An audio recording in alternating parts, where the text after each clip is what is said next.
núcleo central. No transversal, né, corte transversal do músculo esquelético, a gente vai ver isso aqui, que é uma fibra, certo? Isso aqui, ó, o maior é uma fibra. Esses menorzinhos aqui são miofibrilhas. Miofibrilas. Esses menorzinhos aqui são miofibrilhas. E eles compõem uma fibra muscular. A gente pode ver que o núcleo é na periferia e tem vários núcleos em uma única célula. Por exemplo, nessa daqui, uma única fibra. Nessa daqui, a gente tem um núcleo aqui, um núcleo aqui, um núcleo aqui. No cardíaco, a gente vai ver, né, fibras musculares, assim como a gente vê aqui. Só que aqui o núcleo ele vai estar central.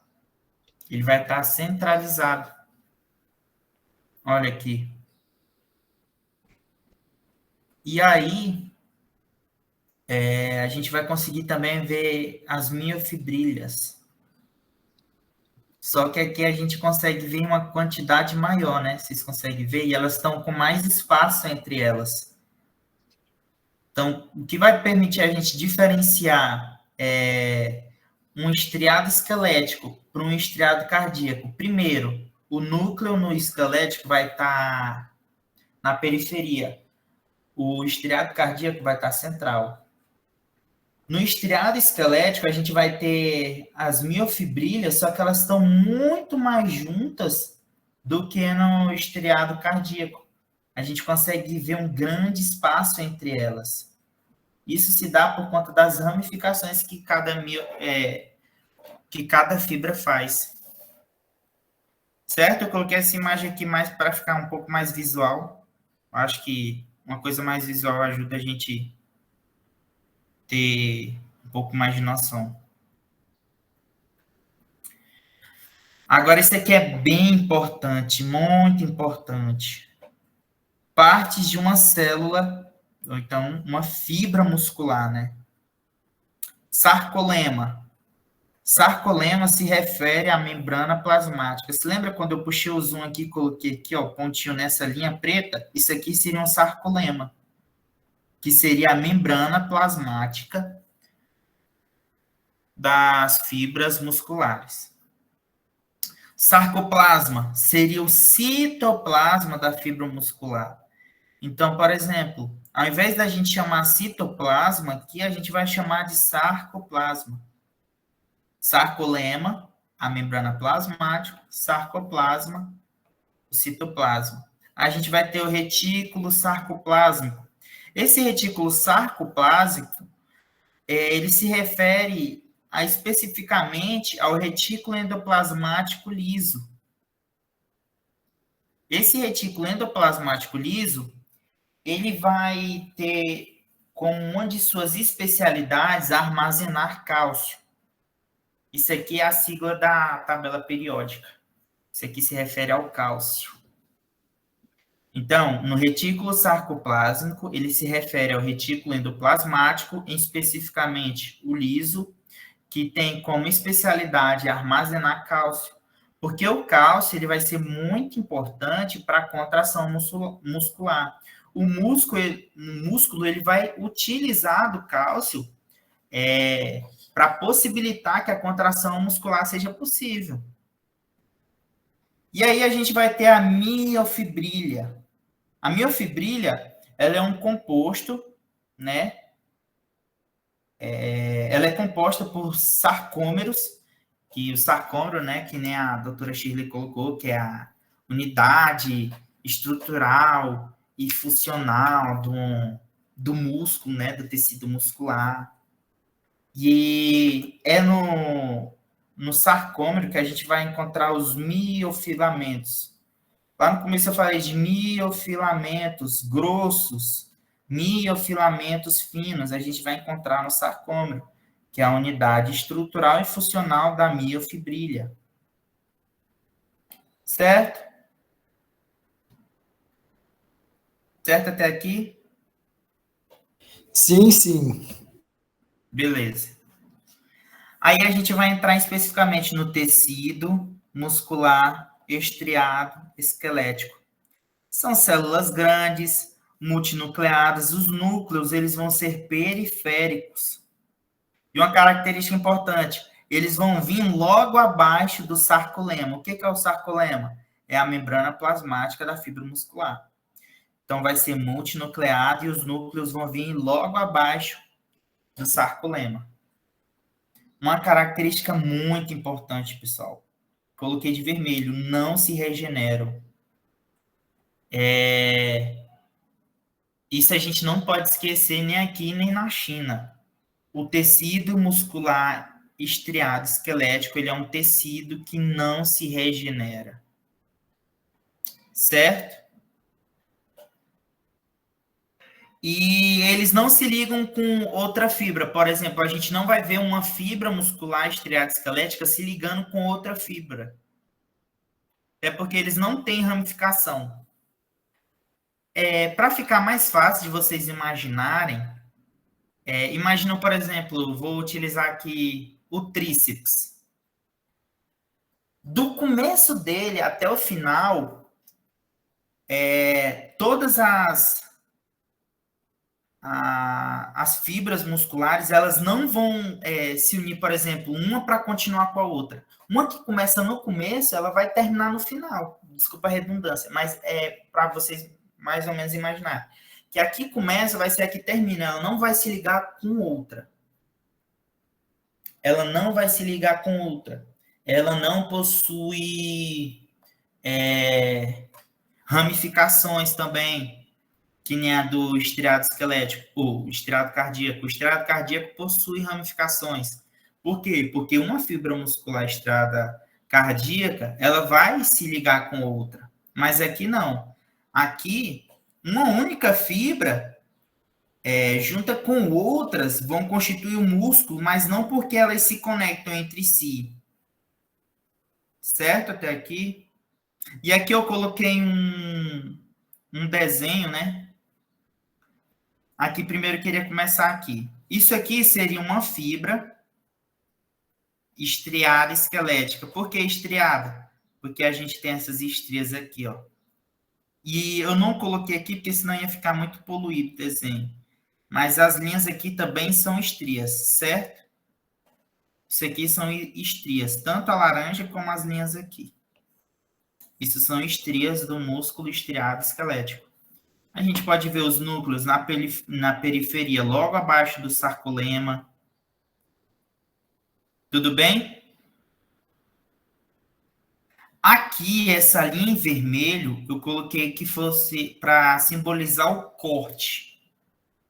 Suponhamos que a gente cortou, e aí agora a gente vai olhar de frente, né? Como se a gente estivesse olhando daqui para cá, assim, ó. Daqui para cá, assim. A gente cortou e vai olhar agora, de frente. Eu coloquei esse desenho aqui, bem colorido, para ser um pouco mais didático. A gente vai começar pelo rosa. O rosa é a fibra muscular. Certo? Em azul, a gente tem o endomício. O endomício ele vai ser um tecido conectivo denso irregular que vai envolver uma única fibra muscular.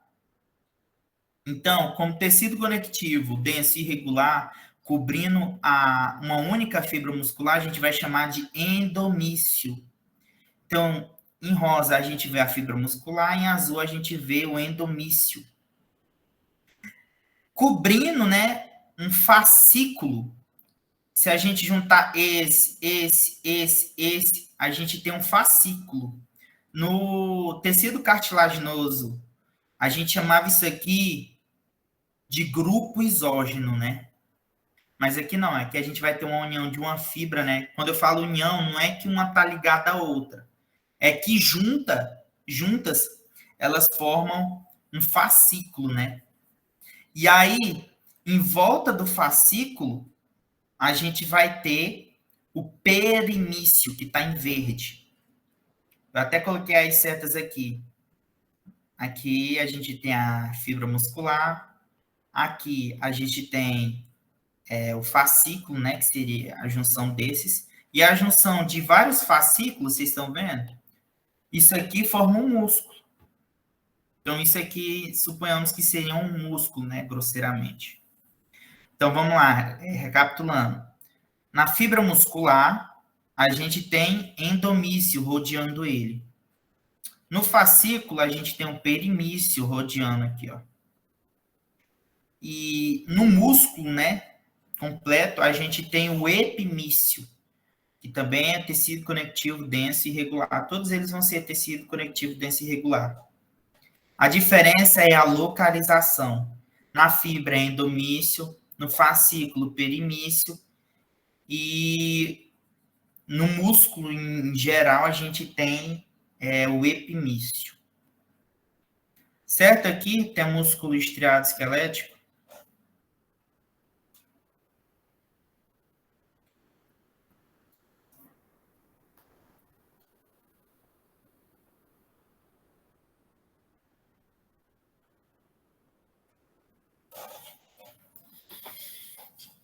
A gente vai ter tipos de fibras, né? Eu acho que ela não seria capaz de cobrar isso aqui. Eu acho. Mas depois do chamorro eu aprendi a não confiar mais nos doutores, não, porque fala que não vai cobrar e cobra. Falei, tô leve. Mas dentro do tecido muscular estriado esquelético, a gente vai ter 3 classificações de tipos de músculo estriado esquelético. A gente vai ter o tipo 1, o tipo 2A e o tipo 2B. O tipo 1, ele também é conhecido como oxidativo lento, né? Oxidativas lentas. Qual a principal característica? É mais resistente à fadiga. Por exemplo, o músculo ele não vai cansar tão rápido. Só que ele vai ter menos força. O tipo 2A, ele é conhecido também como glucolíticas oxidativas rápidas. Ele é resistente, né, à fadiga. Ele não vai se fadigar nem tão rápido e nem tão devagar. Ele vai aguentar um pouco. Só que ele possui um pouco mais de tensão muscular. Então, ele consegue fazer um pouquinho mais de força. Ele não vai se fadigar tão rápido e por isso ele consegue fazer um pouquinho mais de força. O tipo 1 não. Ele consegue ser resistente à fadiga, mas ele não tem força. Agora a gente tem o tipo 2B, que é também glucolíticos rápidos. Ele é menos resistente à fadiga, então, por exemplo, ele vai se fadigar muito mais rápido. Mas ele vai ter muito mais força. Esse mais aqui é sempre... eu coloquei em sinal de quantidade. Tá? Então, aqui a gente vai ter, no tipo 1, mais resistência à fadiga. Então, não vai se cansar tão rápido. Só que tem menos força.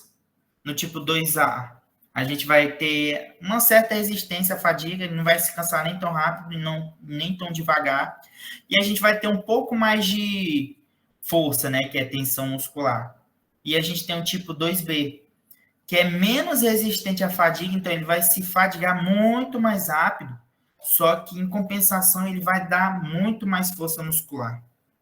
A gente tem esses 3 tipos de fibras musculares.